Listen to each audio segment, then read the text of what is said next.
Okay, hello again, my dear viewers. We are back again for another episode. But for today's episode, it is very different from my other episode because for today, I invited my beloved acquaintance, Dr. Carlos Cabeza, from the Department of Literature, and his student, Jasmin Cabardo.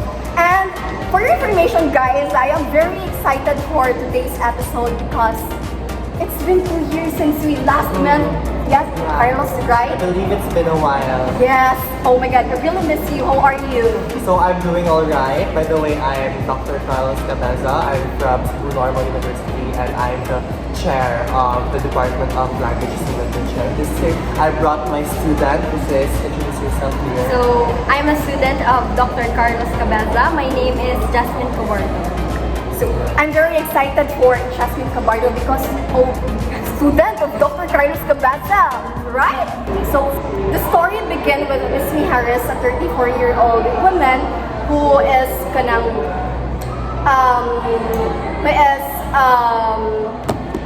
like give her life to his family, and her family and her job. I think there was a line here that states that when she was younger, there had been other things to do, college to finish, a niece to put through school, a mother to care for. So this implies that Miss Mijares confined herself to go to work, take care of her family. Yes. So next after this, or the following action, or before the climax, I think there was a man who caught her attention, where he describes that he is a man who knew his body and used it well. Of course, in this part also, I've also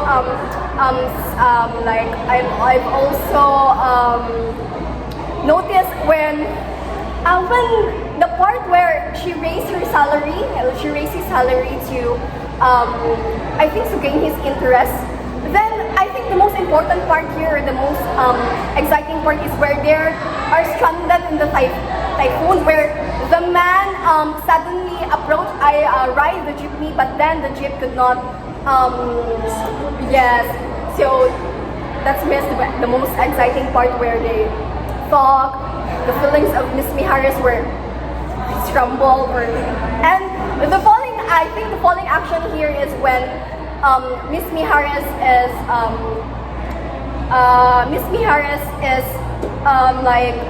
thinking if she will continue to confirm herself to do the routine that she established herself, like going to work, taking her family, or to finally open herself to a man. Then I think the ending is super open-ended. It's open for interpretation, and I think that's why we're here. So, Carlos, what are your observations from the story? Yeah, I think my observations for the story was that first it was well written, but I think Jasmine has more to say about the short story, no? Okay, so for the observation, sa first part pa lang, I saw that it's very descriptive. It described how the man, which was Miss Mijares he was tall, big man, and I think I've also observed here that it's all about the story of the woman judge, which is Miss Mijares, and yung love life in general, where she used to put family first before her own happiness. Yeah, I really agree with you, Jasmine. No? She put love behind for her work, for her family, and it makes her a great child. So, do you think that you were somehow familiar with Miss Mijares? Oh, so I think I'm somewhat similar to Miss Mijares because as a daughter, I've also wanted to put my family first, like her, taking care of my mother or my parents in general. They will always say love, maghuwat ra dyan ng love. So that's what, yes, love can wait, and dili siya dali-dali ba. So like Miss Mijares, she kanang murag gisacrifice niya ang 9 years of her life just to ma-sure sa niya nga her family o yang stable na siya sa iyang self before nag-think and beside niya nag-think siya sa iyang love na for herself. You, Carlos, what are your observations about naman kay? Because there was a scenario or there's a scene in the story where the man lied that she had a son, right? So I think for me, Miss Mijares was sort of disappointed with that realization because she had assumed that the carpenter was a bachelor and that he was available, but then he actually had other priorities and commitments. And I think she was disappointed because she really wanted to engage in a relationship with that person, which is why she attempted to give him a raise. Yeah, exactly. So it really came with a lot of disappointment that he hid that kind of personal details from her. She even pointed out that your personal life is your business here. No, aside from that, Carlos, no, from my observations, I don't know if it was just me, but I think that Miss Mijares think that taking of her family or her mother who is bedridden is a burden for me, because there was a line here that says that She was thankful yes, that her mother had died. yes, I think that I from also that so based from that observation, no, so I believe that's why mother nowadays always told their children that they never had the responsibility to take care of the mother, the father when they grow up, because in today's century it's different from the other generations of the Filipinos. So that's why it's very I also like how the author capitalized love. yes. They used Polotan used a capital L for the word love, and she wrote love and glory did not stand behind her and such. I think it's a nice way of personifying love, because I think it really emphasizes that Miss Mijares has always been looking for love in a person for all her life, but there's been something upward and there was a hindrance to her achieving that goal. I think also Miss Mijares is always despite of being despite of work workaholic, yes, workaholic. It seems that she always seeks for a love, because there's also state in the book where he stated na, for example, sa movie, what it felt like, it feels new to her, like she's a baby, but then she's a 34-year-old, so we can also say that love for her is new. Yeah. Love for her is new, fresh, like Which is exactly why the title of the short story is The Virgin. Yes, you're right. Why do you think, Carlos? So I really think that the title of the story is The Virgin because first, Miss Mijares, she's described as a typical tiguang na daga, you know. But it doesn't come with the stigma of being a tiguang na daga. Like it just so happens that she has had the choice of not marrying and not venturing out sexually until her middle 30s, until it came that she did not have the responsibility of taking care of her mother anymore. I think that was really the thing that was preventing her from exploring her sexuality, is because she had a mother to take care of, she had school back then, she had nieces, nephews, and so that is why we call this short story The Virgin, is because she's innocent. Yes. She's inexperienced, Yes. exactly, and she is relatively new to these experiences, which is why she's easily captivated, and she is easily persuaded and perhaps even manipulated into thinking these emotions. Yes, I think that's why also like most of us here very guarded na kayo sa love relationship. Because we never knew that man was true intention. Because there's a state in the story nga naglay ba ang guy.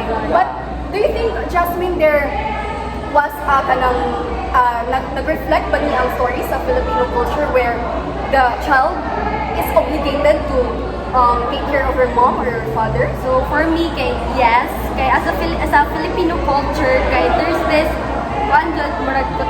kanang notion nato na as a child, we have the responsibility to take care of our parents first before our own life. And for us sa atong generation, kay for me lang, I think that we have this responsibility that we will take care of our parents, but it doesn't mean na we will kanang dira na ta mag-stop ba, dira na ta ko to, like unahon jud sila nga makalimtan na nato atong self.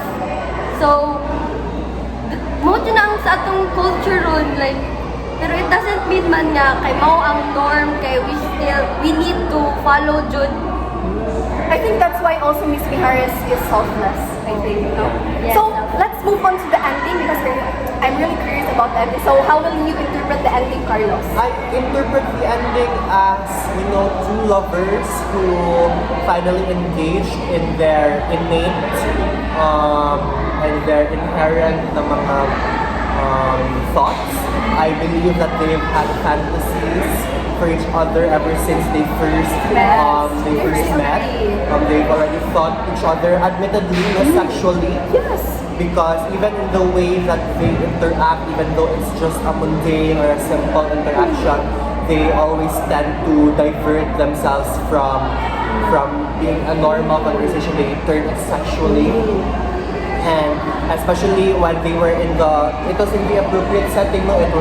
It was raining, it was wet, and I guess they just really felt the intensity of the moment, and it really, they felt magnetic, and so they were just drawn to each other at that point. Well, how about you, Jasmine? So from the story, makita dyan nato nga there's this longing of love from Miss Mijares nga she wanted to feel how to be loved by someone, not only sexually related things, because the titles the virgin, so it doesn't mean in sexual way, but it's she is looking for love that will kanang makuan siya ba, murag mo ma-feel jud niya ba to be loved by a person nga ganahan sa niya. Well, I think from how I interpreted the ending, it's for me it's kanang way of kanang like murag it's ending man siya sa story, but I feel like it's the beginning of the story of Miss Mijares who opened herself to love a man because all her life she puts her family first, her work, and now I think it's time to finally to prioritize herself first. Okay? But you know what symbol actually emphasized that in the story of Cheska is the paperweight. Yes. The paperweight that it was it seemed disfigured. They could not tell what it was, her co-workers could not tell what it was, and they even made jokes by which Miss Mijares even engaged in joking about the paperweight. For me, that paperweight is actually a symbol of Miss Mijares because once the carpenter touched and fixed that paperweight, they had already viewed it as a dog, and I think that's symbolic of her sexual awakening, that she finally realized that I should venture out romantically, I should engage in more opportunities for love, and I should cultivate this love that I know has already been brewing inside of me, but I have been holding back because of my prior responsibilities. Wait, guys, audience, I think this is also a reminder that even though you are 34 years old, you feel like you're left behind, but then you can still find a love. Exactly. Love waits. Yeah, that is what I like about the story. It's because they don't the environment in the story doesn't stigmatize Miss Mijares as a tiguang lalaga. No one criticizes her because she hasn't found a husband yet. And that's important about love, is that you have to find your own pace. You should not rush it. Yes. Because That love takes time. Yeah, Yes. it takes time. Because love that is rushed, no, it does not always end fruitfully. Yes. Because it will always be, they say it's always half-baked.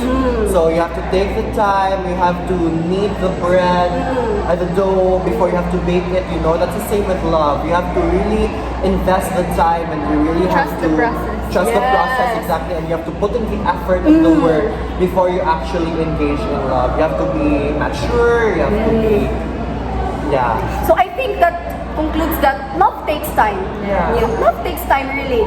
Because love is always there. Like, we're just I think that's the first, I think Miss Mijares did not look for love at some point because she prioritized things. But then when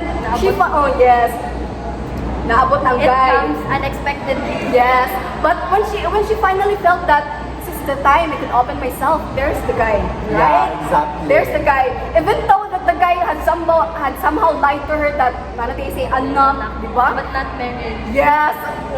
But then there, love is. So congratulations, Miss Mijares. Congratulations. Another symbol of waiting for love is that it's the symbol of the jeepney. Yes. Because you have to wait to get to the destination. Yes. You should not rush it even though traffic, diba, it was, the traffic was heavy in the story. But and she was also lost. But eventually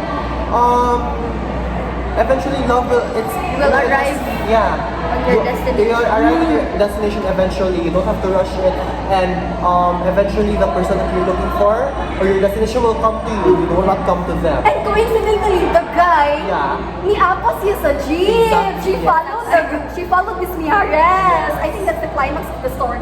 Yeah. So, I guess, guys, you know the reason why I invited this to you, diba? You've gained a valuable insights about the story. So, yes, guys, that's all for this episode. I hope you enjoyed this episode, and please follow, and please wait for me another episode. And with that, thank you, guys. Thank you so much. Thank Bye. you. I really had fun today, Miss Cheska. Thank you for Yes. inviting us and my student. Bye. I feel like you had fun.